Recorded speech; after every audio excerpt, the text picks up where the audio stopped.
আপনারা দেখছেন বাংলা এগিয়ে। The Ferocious Ugro আসছে the 4th of July। নমস্কার, আমি প্রীতম দত্ত। আমরা একটা ছবি বানিয়েছি। I am the producer and director of the film the ferocious Ugra, বাংলায় যেটাকে উগ্র বলি আমরা। তো এই ছবিটা 4th জুলাই, যেটা আগে বলবো 4th জুলাই রিলিজ করতে চলেছে আপনাদের নিকটবর্তী সিনেমা হলগুলিতে। তো আপনারা প্রত্যেকে যাবেন, এবং যাবেন কেন সেটারও একটা কারণ আমি বলছি। আজকের দিনে আমাদের কি হচ্ছে যে ওই একটা চল হচ্ছে না, সবাই বলছে যে বাংলাতে মেইন স্ট্রিম কমার্শিয়াল ছবি হচ্ছে না। তো যেহেতু হচ্ছে না, সবার একটা কমপ্লেন আছে, তো অনেকে চেষ্টা করছে। তো আমরাও সেরকম একটা চেষ্টা করেছি, পুরোটাই আমাদের দিয়েছি যা যা দরকার একটা কমার্শিয়াল ছবি বানাতে গেলে যা যা দরকার, যে ইনফ্রাস্ট্রাকচারটা দরকার, আমরা প্রত্যেকটা অ্যারেঞ্জ করে আমরা একটা ছবি বানিয়েছি যার নাম আজকে উগ্র, যেটা 4th জুলাই রিলিজ হতে চলেছে। তো ছবি নিয়ে বলতে গেলে যেটা আগেই বললাম, আপনাদের যে ধরনের ছবি আপনারা চাইছিলেন বহু দিন ধরে, সে ধরনেরই একটা ছবি বানানোর আমরা চেষ্টা করেছি। আশা করি হয়তো আপনাদের ভালোই লাগবে। অবভিয়াসলি দেখে ভালো মন্দ বলবেন। তো এই ছবির বিষয়ে যদি ছোট্ট করে একটা বলি, তো প্রথমে আমি বলতে চাই আমি এস রাজমৌলি স্যার, ডিরেক্টর এস রাজমৌলি স্যারের অনেক বড় একজন ফ্যান। তো আই লাভ কমার্শিয়াল ছবি, মানে আই লাভ কমার্শিয়াল সিনেমা। আমি ওটার বাইরে অ্যাকচুয়ালি কিছু ভাবতেও পারি না। বাট কমার্শিয়াল ছবি মানে এই না যে টিপিক্যাল যেগুলো হয় সেগুলোই দেখাতে হবে এমন কিছু না, but it's all about emotion. Emotion is the main thing. তো এই ফিল্মের মধ্যে ইমোশনটা আপনারা পাবেন, যে ইমোশন আপনারা কমার্শিয়াল ছবির মধ্যে খোঁজেন, সেই ইমোশনটা পাবেন। অ্যান্ড যদি আমি ছোট্ট করে বলি, এখন হয় যে আমরা তো মাইথোলজি ভুলে গেছি, মাইথোলজি বলবো না, আমাদের হিস্ট্রি ভুলে গেছি, যে আমাদের ব্যাক হিস্ট্রি, আমাদের আগে পিছে যা ছিল।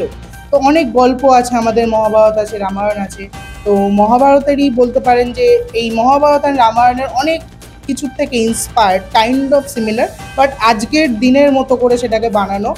ডেফিনেটলি আমরা মহাভারত বা রামায়ণ বানাতে পারিনি, অ্যান্ড জানি না সেটা বানাতে পারবো কিনা।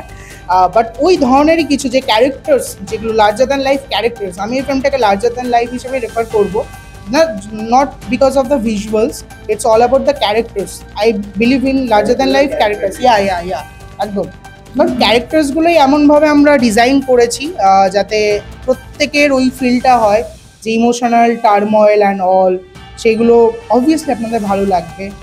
অ্যান্ড গল্প নিয়ে যদি বলি, গল্প আমি জাস্ট একটাই কথা বলবো, it's all about lion versus tiger.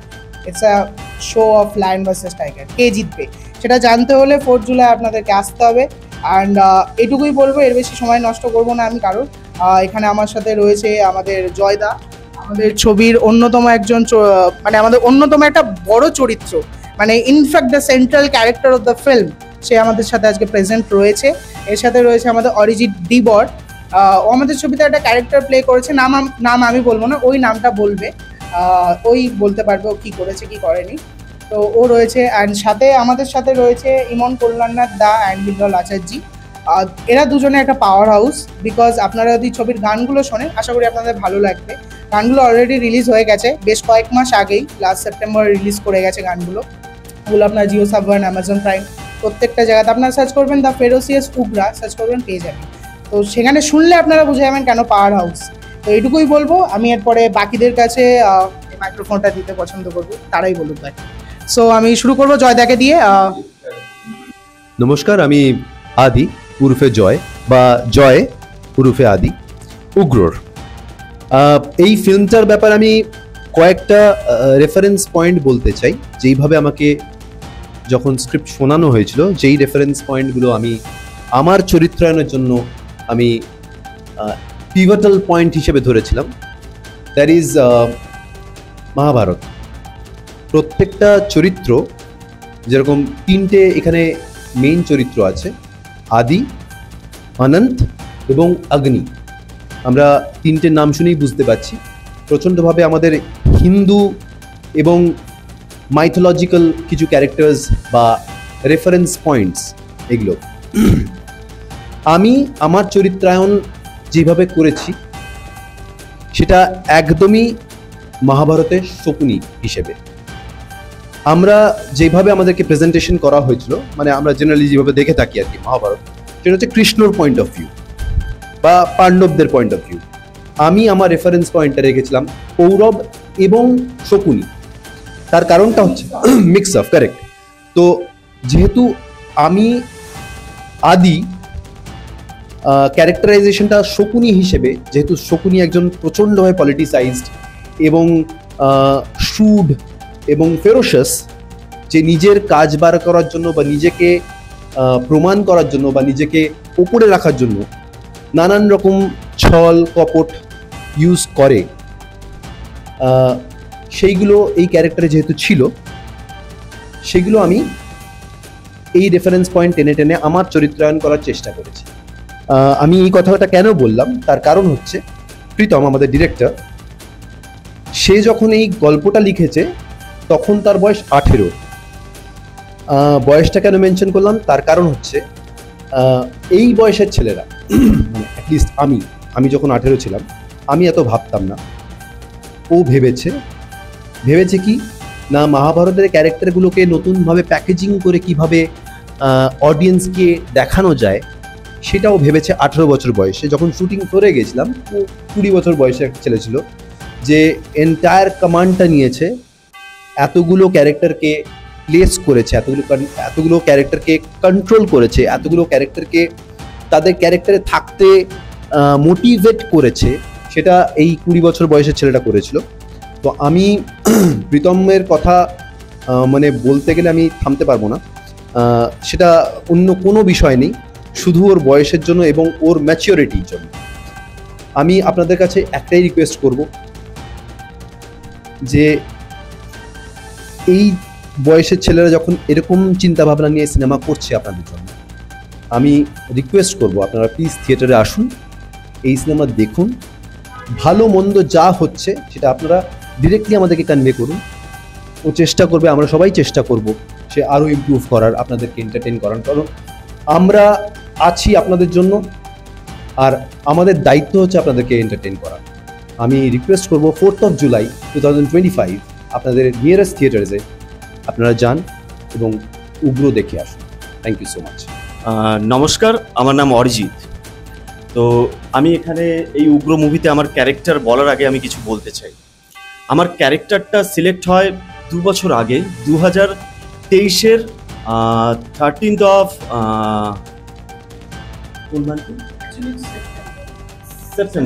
September of 2023। লখনৌটা মনে নেই। তো 2023-এর 13 তারিখে আমার কাছে একটা ফোন আসে, তখন বাজে হচ্ছে 3:30 নাগাদ, সেটাও বলছি, মেনশন করছি ডেফিনেটলি। তো বিকেলে একটা ফোন আসে আমার কাছে 3:30 নাগাদ, তখন ওই দিক থেকে একজন কথা বলে, তার নাম হচ্ছে প্রীতম দত্ত, ঠিক আছে। তো আমাকে বলে যে তুমি অরিজিৎ বলছো? আমি ভাবলাম হয়তো ম্যাচিওর কোনো একজন লোক ফোন করেছে আমাকে। আমি জানতাম না যে, যতক্ষণ না দেখেছি এই ছেলেটাকে আমি সামনাসামনি, ততক্ষণ জানতাম যে এর বয়স হবে কত, 35-36 এরকম ভেবেছিলাম। তারপর আমাকে কাজটা অফার করে, আমাকে স্ক্রিপ্ট পাঠায়, আমি স্ক্রিপ্টটা পড়ি, পছন্দ হয়। তারপর আমাকে ও অনেকটা জায়গায় কনভিন্স করেছে, এইটুকু ছেলে হয়ে 2 বছর আগে, মানে ওর বয়স ছিল তখন 20, মানে এতটাই কনভিন্সিং পাওয়ার ওর মধ্যে। তো he is really very talented, right? মানবে তো তুমি ট্যালেন্টেড? না, আমি ওকে জিজ্ঞেস করে নিচ্ছি ও ট্যালেন্টেড কিনা। ওকে ওকে, জাস্ট কিডিং। হ্যাঁ, জেদি, ডেফিনেটলি জেদি, হি ইজ ভেরি জেদি। আজকে যদি ওই জেদটা না ধরে রাখতো, তাহলে কিন্তু এই মুভিটাও কমপ্লিট করাটা নেক্সট টু ইম্পসিবল ছিল। হ্যাঁ, ওই জেদের জন্যই কিন্তু আজকে আমাদের এই মুভি দ্য ফেরোসিয়াস উগ্র খুব তাড়াতাড়ি আপনাদের থিয়েটারে আসতে চলেছে 4th of July। আমি আমার ক্যারেক্টারটা বলে নিই। আমার ক্যারেক্টারের নাম হচ্ছে অগ্নি। এখানে অগ্নির ক্যারেক্টারটা হচ্ছে, অগ্নি খুবই একজন aggressive, friendly and soft hearted at the same time. তো এখানে যেই ক্যারেক্টারটা আমি প্লে করেছি, এই ক্যারেক্টারটা বেসিক্যালি খুবই রাগী, সবসময় রেগে যাচ্ছে, মারবো কাটবো এই টাইপের একটা ক্যারেক্টার, কিন্তু না নেগেটিভ ওয়েতে না, পজিটিভ ওয়েতে, ঠিক আছে। এর একটা গার্লফ্রেন্ড থাকে, খুব সুন্দরভাবে প্রেজেন্ট করেছে আমাদের প্রীতম। তো ঠিক আছে, সেটা নেক্সট টাইম যদি সুযোগ পাই আরও ঠিক আছে, নেভার মাইন্ড। তো এটাই হচ্ছে আমার ক্যারেক্টারের ব্রিফ। আরও অনেক কিছুই বলতে পারি, বাট পুরোটা বলতে গেলে তো সেটা আপনাদের হলে গিয়ে মুভিটা দেখতে হবে। প্লিজ আপনারা হল ভিজিট করুন 4th July. The ferocious Ugra is coming. হচ্ছে আমরা প্রচন্ড খেটেই সিনেমাটা বানিয়েছি। কারণটা আমি বলছি, আমাদের শুটিং শেষ হয়ে গেছিল, তারপরে হঠাৎ করে প্রীতম আমাকে ফোন করে যে জয়দা কয়েকটা সিকোয়েন্স আমরা চেঞ্জ করবো। হ্যাঁ, 1 বছর পর সেটা চেঞ্জ করব, কিছু অ্যাকশন সিকোয়েন্স অ্যাড করব। যাই হোক, তাহলে আমার তো তখন লুক চেঞ্জ হয়ে গেছে, দাড়ি ফাড়ি বড় হয়ে গেছে। আমার জন্য সব থেকে বড় চ্যালেঞ্জ হচ্ছে একটা কলেজ গোয়ারের ক্যারেক্টার প্লে করা, কারণ আমি বহু আগে কলেজ পাস করে এসেছি। সেই এজ ব্র্যাকেটে গিয়ে সেই ম্যানারিজমসগুলো আনা এবং সেইভাবে কথা বলা এবং সেই একটা আনাটা চ্যালেঞ্জিং ছিল। আমরা 1 বছর পর একটা অ্যাকশন সিকোয়েন্স যেটা আমার আর শ্যুট হয়ে গেছিলো, সেটাকে আমরা অদ্ভুতভাবে আবার শ্যুট করেছিলাম।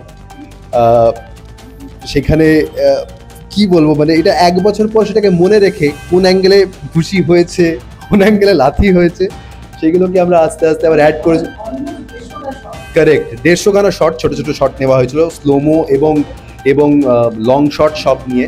তো এটা আরেকটা কারণ দিচ্ছি আপনাদেরকে, আপনারা প্লিজ থিয়েটারে আসুন, কারণ আমরা প্রচন্ড কেটেছি। প্লিজ আসুন। নমস্কার, আমি অভিজিৎ সেন। আমি দ্য ফেরোসিয়াস উগ্র এখানে একটি চরিত্রতে অভিনয় করেছি, যেই চরিত্রটার নাম হচ্ছে আলফাজ, যার মধ্যে কিছু শেডস রয়েছে, সেগুলো আমি এখন রিভিল করব না।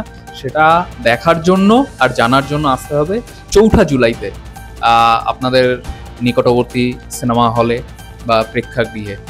তো এখানে তো আমি আগেই বলে দিয়েছি প্রীতমের ব্যাপারে অনেক কিছুই, কারণ প্রীতমকে নিয়ে বলতে গেলে এখন প্রচুর সময় চলে যাবে, কারণ প্রীতমের সাথে আমার যা যা কথাবার্তা হয়েছে সেগুলোতে মানে আর কি অনেক কিছু রিভিল হয়ে যাবে। যাই হোক, সেগুলো নিয়ে কাটাছেড়া করব না।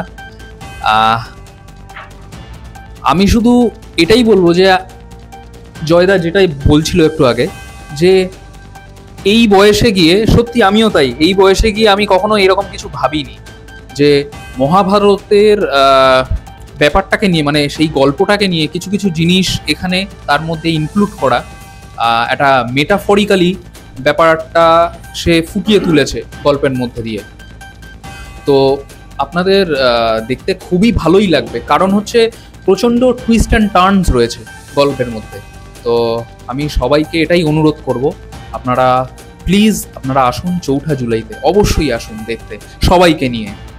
আশা করছি আমরা নিরাশ করব না, আমরা যারা যারা আছি নিরাশ করব না। ধন্যবাদ। নমস্কার, যে টাইটেল ট্র্যাকটা আছে সেটা দিয়েই শুরু করি। ঈর্ষার পৃথিবীকে কাছের স্বর্গ করে নিজেকে ভেবেছে শুধু রাজা, অনন্তে দিকি দিকি আগুন জ্বলছে শুধু, শেষ হয়ে যাবে সব খেলা।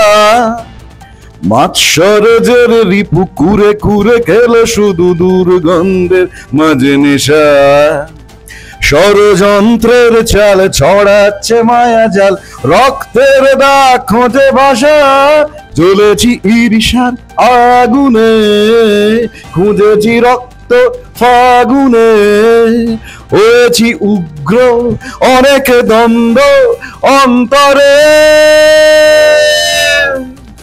এরকম একটা গান আছে এবং এটা প্রীতমের জন্যই সম্ভব হয়েছে।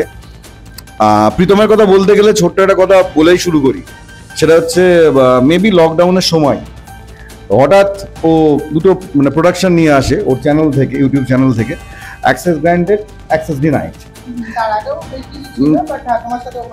ওখান থেকে আমার সঙ্গে আলাপ শুরু, এবং অ্যাক্সেস গ্র্যান্টেডের সময় ও বলে যে এরকম বিষয় একটা আছে, এবং ওখানে আমি কথাটা কিন্তু লিখিনি, ওটা লিখেছিল প্রিয়াঙ্কা, নামটা ঠিকই বলছি, মানে আমাদের ওর দিদি আর কি। এবং সেখানে দুজনে মিলে আমাদের কাজ শুরু হয়, ওটা আমি শুরু করি এবং গাই, সেই আলাপ।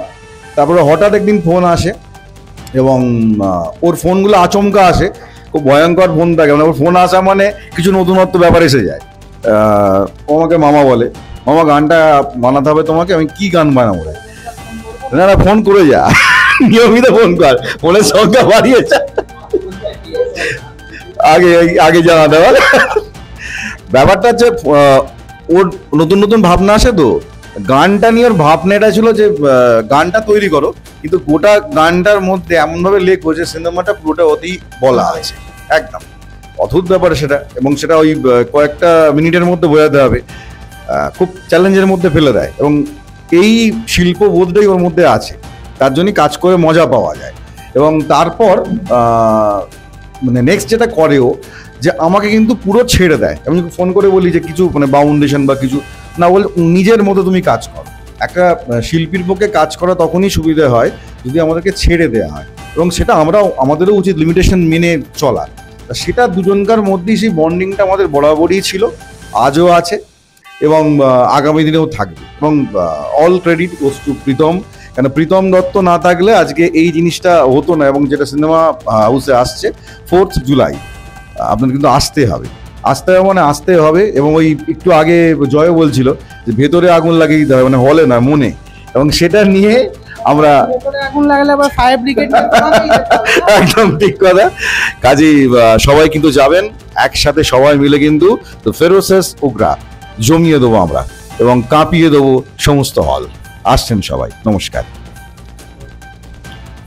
যাবো। তো প্রথম হচ্ছে যেটা বলার, নিজের নাম, আমার নাম হিল্লোল আচার্য। আমি এই উগ্র সিনেমার জন্য, মানে আমরা ইংলিশে বলছি উগ্রা, বাংলায় বলছি উগ্র, তো এই সিনেমাতে দুটো ইম্পর্টেন্ট গান খুবই সৌভাগ্যের সাথে বানানোর সুযোগ পেয়েছি। তার মধ্যে একটি গান গেয়েছি আমি নিজে, যে গানটি একটি ডান্স নাম্বার, প্রাণ খুলে নাচ। আরেকটি গান যেটি বন্ধু, সেই গানটি গেয়েছে অরিত্র ব্যানার্জি, ভীষণ রিনাউন্ড এবং খুব আমার পার্সোনালি আমার খুব প্রিয় একজন সিঙ্গার এবং আমার খুব কাছের বন্ধু। তো যাই হোক, যেটা বলার, এই সিনেমাটার সঙ্গে আমার যে জার্নি, সেটা নিয়ে আমি একটু বলবো, এবং অবশ্যই প্রীতমকে নিয়ে তো বলতেই হবে, সেটা অবশ্যই বলতে হবে। সেটা হচ্ছে যেটা অরিজিৎ বললো যে প্রথম যখন মানে যে ওকে দেখে যে 35 ইয়ার্স ওল্ড ভেবেছিল, আমার ক্ষেত্রে ব্যাপারটা অন্যরকম, যে আমি স্ক্রিপ্টটা পেয়েছি, তো স্ক্রিপ্টটা পাঠিয়েছে। এবার স্ক্রিপ্টটা যখন পড়েছি না, আমি স্ক্রিপ্টের যে প্রত্যেকটা ইন্টারপ্রিটেশন এবং প্রত্যেকটা যে সিন সিকোয়েন্স যেগুলো যেভাবে বিবৃত করা ছিল আমার, এবং তারপরে যখন এজ জানতে পারলাম, আমি কিন্তু ওর স্ক্রিপ্ট পড়ার অনেক পরে এর এজ জানতে পেরেছি। তো আমার সত্যি মনে হয়েছে ওকে বোধহয় এখনো ম্যান ঠিক বলা যায়, হি স্টিল নাম বয় কাইন্ড অফ, না মানে আমি ডেফিনেটলি বলবো হি ইজ আমি বলছি আমরা হয়তো বিভিন্ন টিভি চ্যানেলে বা সিনেমায় দেখি যে কেউ হয়তো কোনো বাচ্চা, হয়তো ক্লাস 2 এর বাচ্চা, হয়তো খুব ভালো গান গায়, খুব ভালো ডান্স করে বা খুব ভালো আঁকে, বাট একটা জাস্ট অ্যাডাল্টেশন পিরিয়ড, মানে জাস্ট অ্যাডোলেশন হয়েছে, সে একটা সিনেমা বানাচ্ছে, তাও একটা এরকম ডেপথের সাথে স্ক্রিপ্ট লেখা। সত্যি বলছি, সিরিয়াসলি বলছি, মানে আমার ভীষণই মুগ্ধ হই। এবং স্ক্রিপ্টটা পড়ে আমার গান বানাতে কোনো অসুবিধা হয়নি। গানটা বানানোর পর প্রাণ খুলে নাচ গানটা প্রথম বানাই, কারণ প্রথম রিকোয়ারমেন্ট ছিল ডান্স নাম্বার, তারপরে অনেক পরে বন্ধুর গানের সিকোয়েন্সটা আসে। তো যাই হোক, আমি বেশি কথা বলবো না, আমার যে কথাটা বলার, আমি গানটা দিয়ে শেষ করব আমার বক্তব্য। আর যেটা আমার অনুরোধ থাকবে যে কেন এই সিনেমাটা কিন্তু শুধুমাত্র যেটা বললো প্রীতম, যেটা বললো যে এটা একটা মেইন স্ট্রিম কমার্শিয়াল সিনেমা, তো বটেই। তো আমরা যেসব মেইন স্ট্রিম কমার্শিয়াল সিনেমাগুলো এখন অনেকেই চেষ্টা করছে বা অনেকেই করছেন, বা আগেও লোকে করেছেন, মেইন স্ট্রিম কমার্শিয়াল সিনেমা কিন্তু সবার জন্য, ফর মাস পাবলিক, সবার জন্য। আর এইটার একটা সবচেয়ে বড় প্লাস পয়েন্ট হচ্ছে যে এই সিনেমাটার মধ্যে কিন্তু একটা খুব ভালো মেসেজ আছে, এবং একটা না মাল্টিপল মেসেজ আছে। এই সিনেমাটা দেখে ধরুন যদি মানে কোনো জাস্ট স্কুলের বাচ্চা বা কলেজের বাচ্চা, যারা সভ্যতা ভদ্রতা, আমরা যারা সমাজের একজন রেসপন্সিবল পার্সন হয়ে মানে বড় হয়ে ওঠার যে শিক্ষা, সেটাও কিন্তু এর মধ্যে কিন্তু এলিমেন্টস রয়েছে। মানে আমি কোন কাজটা করব, কেন করব, কোনটা করব না, কি করলে কি হবে, এইগুলোও কিন্তু খুব সুন্দর বর্ণনা করা আছে এই সিনেমাটাতে। তো আমি ভীষণ কৃতজ্ঞ প্রীতমের কাছে এবং সবার কাছে যে আমি এত ভালো টিমের সাথে এবং প্রীতমের সাথে কাজ করতে পেরেছি। তো আমি গানটা দিয়ে একটু বলি যে একটা গান যেটা প্রাণ খুলে নাচ, বেসিক্যালি এই গানটা দুই বন্ধুর মধ্যে একটু দ্বন্দ্ব থাকে, সেটা আমরা 4 জুলাই যেদিন আমাদের সিনেমাটা প্রাণ খুলে নাচ, প্রাণ খুলে, নট অন্য কিছু, ইটস প্রাণ, PRA, প্রাণ, PRAAN, প্রাণ খুলে নাচ। তো আমি ওই গানের, বেসিক্যালি এই গানটা একটা দ্বন্দ্বের গান, কিন্তু এর মধ্যে গান একটা মানে এন্টারটেনমেন্টও আছে। আমি অল্প একটু শোনাবো। কি হয় যে বন্ধুদের মধ্যে ঝামেলা হয়, আবার সেটা কিন্তু মুহূর্তে মুহূর্তে, বিটে বিটে সেটা আবার ভালো ঠিকও হয়ে যায়। তাই গানটা এরকম গেছে মিটে, আজকে দুজনে নেমেছি মাঠে, সিংহ থাকে জঙ্গলে রাজার সাজে, তারই ইশারাতে সবাই বাঁচে। দেখে নেব, গুনে গুনে দেব, বুঝে নেব সব হিসাব কিতাব, এলো মেলো না গুছিয়ে ফেলো, স্টেপে স্টেপ মিলে এটাই জবাব। প্রাণ খুলে নাচ নাচ, ধুলো উড়িয়ে আজ, না না না নাচ নাচ, তুলে জোরে আওয়াজ, না না না নাচ নাচ, ধুলো উড়িয়ে আজ। Thank you so much. গানটা না অ্যাকচুয়ালি দ্য ফেরোসিয়াস উগ্র।